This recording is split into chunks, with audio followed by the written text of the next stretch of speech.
Hey guys, welcome to my channel. আমি মনোজার। এখন আমরা কথা বলবো হচ্ছে আফরান নিশোর দম নিয়ে। বন্ধুরা, আফরান নিশোর দম নিয়ে অনেক রকম একটা আলোচনা হচ্ছে, গোট লাইফের নাকি কপি। এই কথাটা সোশ্যাল মিডিয়ায় ছেয়ে গেছে। তাই আমি বলি যে এই অশিক্ষিতদের তো যোগ্য জবাবটা দিতে হবে। তো সেটা আবার না কিছু মানুষ দিয়ে দিয়েছে। সত্যি আমি বলতে চাই, দি নিশো বস তাদের যে ফ্যান বেস তারা খুবই শিক্ষিত, এবং নিশো অ্যাকচুয়ালিতে একটা এক্সট্রাঅর্ডিনারি সিনেমা নিয়ে আসছে। এইটা হচ্ছে সবথেকে ইম্পর্ট্যান্ট। আচ্ছা চল, আমি একটা কথা বলি। অনেকেই বলছে গোট লাইফের রিমেক, এই হ্যানা দানা। তোমার মনে হয় যে এরকম চুটকিতে হয়ে যায় ব্যাপারটা? কাজাকিস্তানি ব্যাপারটা শ্যুট হয়েছে এবং ওই ফ্রেমসগুলো নেওয়া হয়েছে, অত সোজা তোমাকে হাতে ফ্রেম ধরিয়ে দিলে তুমি নিয়ে নিতে পারবে? এত সোজা কিন্তু নয়। যদি আমি ধরেও নিই যে এটা রিমেক বা এটা ফ্রেম বাই ফ্রেম কপি, এই কথাটাও যদি ধরে নিই, ওটাকে ডুপ্লিকেট করাও খুব ডিফিকাল্ট। তো কপি করতেও শিক্ষা লাগে, এটাও আমি বলতে চাই। তারপরেও বলবো যে কপি কিভাবে নয় বা কী যে বৃত্তান্ত এটার, সেটা নিয়ে একটা পুরো পোস্ট এসছে, ঠিক আছে? পুরো ট্রোল মানে কি, মানে ট্রোলারদের একদম যোগ্য জবাব, এবং রীতিমতো মানে অশিক্ষিতদের ধুয়ে দিয়েছে বলা চলে আফরান নিশোর দম। কীরকম? কিছু মানুষ দাবি করছে দম সিনেমা নাকি 2024 সালের দ্য গোট লাইফের কপি।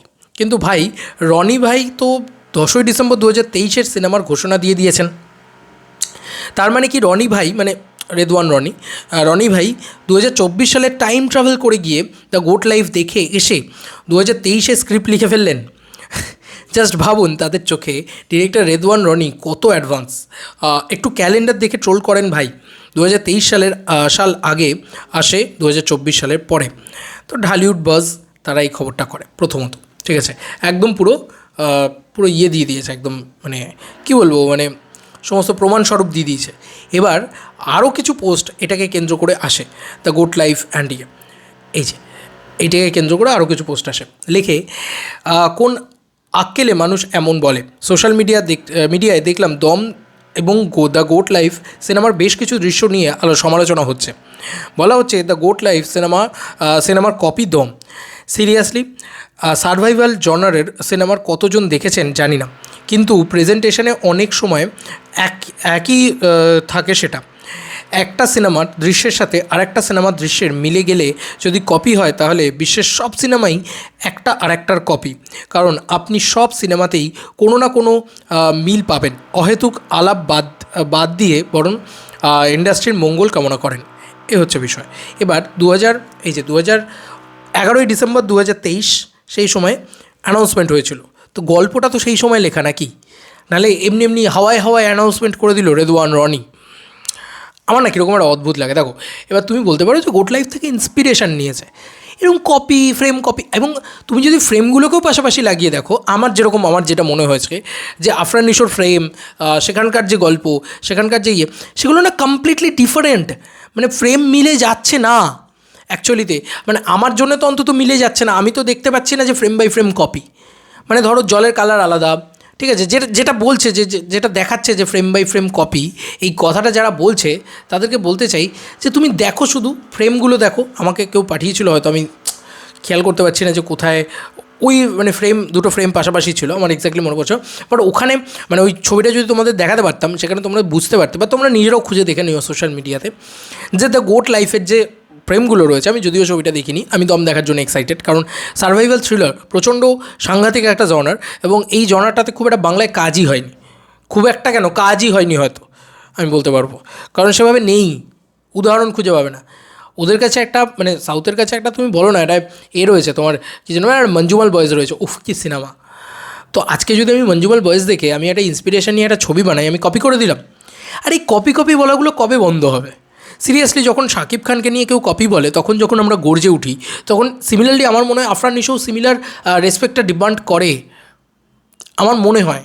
এবং তুমি পারফরমেন্স দেখো, তুমি কোয়ালিটি অফ ফিল্ম দেখো, তার চয়েস দেখো। এটা তো মানতেই হবে যে তিনি শুধু অ্যাক্টর হিসেবে ভালো তাই নয়, তিনি একজন ভালো স্টোরি কন্টেন্ট চুজার অলসো, তাই না?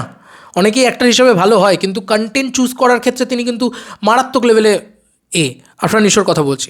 চঞ্চল চৌধুরী আছে ছবিটার, অনসাম স্টারকাস্ট রয়েছে। আমি না ছবিটা মানে ওয়েট করে আছি দেখার জন্য। আমি জানি না কবে কীভাবে রিলিজ করবে, কী হবে না হবে, হয়তো ওটিটিতে এলেই দেখতে হবে। কিন্তু সিরিয়াসলি বলছি, তুমি ভাবো জাস্ট দম সিনেমাটা কতটা কোয়ালিটি তৈরি করতে পেরেছে, ওরকম হোয়াইট ফ্রেম, ওরকম স্কেল, তাও আবার আফরান নিশোর ছবিতে। বন্ধুরা এটা তো নয় যে আফরান নিশো শাকিব খান বিগেস্ট কালেকশন হয়ে যাচ্ছে ভাই, 100 কোটির কালেকশন হয়ে যাচ্ছে, 80 কোটির কালেকশন হয়, 60 কোটি টাকা, এরকম তো হবে না। তারপরেও তো তারা মানে রিস্কটা নিয়েছে। এটা একটা দেখার মতন বিষয় আমার মনে হয়, তাই নয় কি? আমার তো তাই মনে হয়। এবং সত্যি কথা বলতে এইটা যদি কপি বলার জায়গা থাকে, ওই যে মেহেদী হাসান হৃদয় একটা পোস্ট করেছিল যে ভাই আমার রাক্ষসের একটা ছবি পোস্ট হয়েছে, ব্যাক শট থেকে সিয়ামের একটা লুক, সেটা সে পোস্ট করেছিল। তারপরে অ্যানিমেল নয় কী যেন তোমার স্পিরিটের লুকটা আসে ভাঙ্গার, তো সেখানেও সেমভাবে দেখতে পাওয়া যায়। তখন কিন্তু কেউ কপি বলেনি, কিন্তু এটাই যদি আর একটু কয়েকদিন বাদে এদিক ওদিক হতো, তাহলে সবাই বলতো যে মেহেদী হাসান হৃদয় কপি করেছে অ্যানিমেলের ডিরেক্টর সন্দীপ রেড্ডি ভাঙ্গাকে, এবং স্পিরিটের লুকটা কপি করেছে। এই তো বক্তব্য। তো বাংলার বেলায় কেন এই ঘটনাগুলো ঘটে?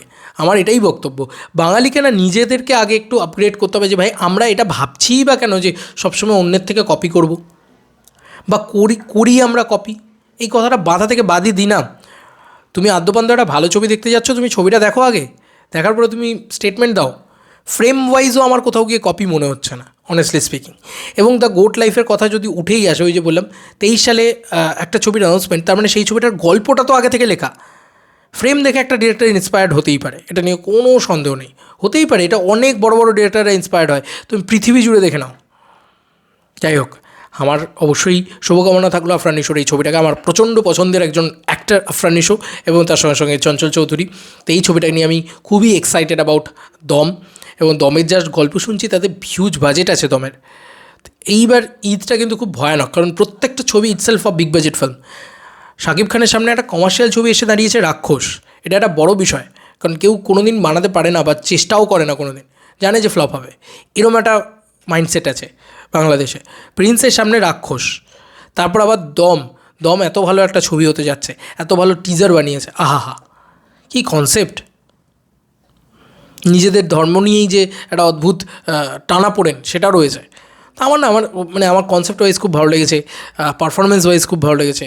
যতটুকু যে পারফরমেন্স দিয়েছে আফরান নিশো, ওটাতে জাস্ট খেয়ে দিয়েছে উনি। Afran Nisho as an actor আমার মনে হয় যে এভরি বেঙ্গলি অ্যাক্টার্সের থেকে 10 টাইমস উপরে থাকবে।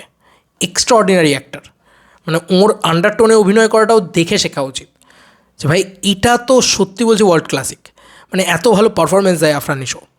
তো ওটার জন্য আমি ওয়েট করে আছি। এবং তুমি যদি বলো কপি, এই খেলাটা না এবার বন্ধ হোক। আমি বারবারই বলি, যখনই যে বলে আর কি, যে কোনো ছবি নিয়ে, কমার্শিয়াল ছবি নিয়ে বলে, আরবান ছবি, যে কোনো ছবি নিয়ে তুমি বলো, এই খেলাটা বন্ধ হওয়া উচিত।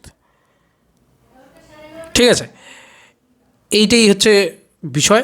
আমার তো মনে হয় যে কপির গল্পটা বন্ধ হলে অনেক বেশি শুনতেও ভালো লাগে। বাঙালি সবসময় এইরকম করবে কেন? আমরা কী দরকার আমার অন্যের থেকে কপি করবো? আমাদের কাছে কম ভালো কন্টেন্ট আছে, তুমি কন্টেন্টটা দেখো, দেখলে তুমি বলবে ও মাই গুডনেস কী কন্টেন্ট বানিয়েছে। এটাও তো হতে পারে, যদি খারাপ হয় ডিরেক্ট মুখের উপরে বলবে জঘন্য সিনেমা হয়েছে, ব্যাস কপি। 2023 গিয়ে লিখে লোকটা অ্যানাউন্সমেন্ট করে দিল, আজকে ছবিটা বানাতে হয়তো দেরি হয়েছে, কিন্তু অ্যানাউন্সমেন্টটা তো লোকটা আগে করেছে। তো সেটা কী করে 2024 সালের একটা ছবি থেকে কপি হতে পারে? চলো বন্ধুরা, নতুন কোনো ভিডিওতে দেখা হবে, বাই।